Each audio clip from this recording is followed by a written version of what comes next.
Okay, people, we're here at the house now. But this is what I'm talking about right here. This is the map sensor.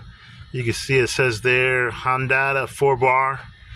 So the one I bought is should be a VMS 4-bar.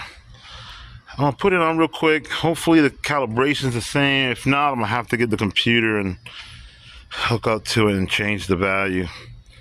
But I'm gonna try to put it on real quick and see if it works. If not, then I'm putting this one back on and gotta head to the homie's house, Longo, and get up on the Hondata computer. Alright, let's get this swapped out real quick. Like you said, you see it's 2 screws and whatnot.